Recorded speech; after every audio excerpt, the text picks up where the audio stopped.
Have you ever heard the phrase positive sentiment override?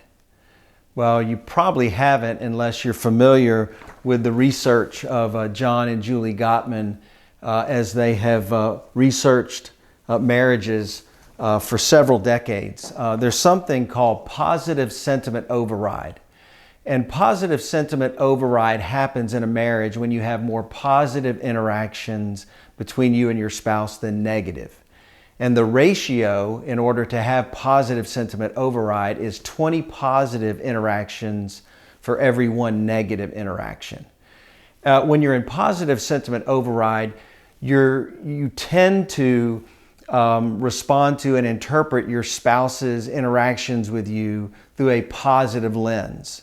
When you're in negative sentiment override, that's when you have less than one positive interaction for every one negative.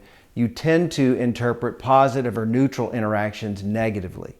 Just to give you an example, if my wife and I are in positive sentiment override and she comes home and she walks in the back door and she seems a little upset, my inclination, if we're in positive sentiment override, is to say, oh, she must have had a hard day at work.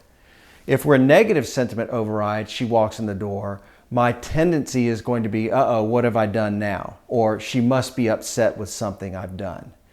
So it's really interesting when you think about how important that positive perspective is. And they talk about the positive perspective.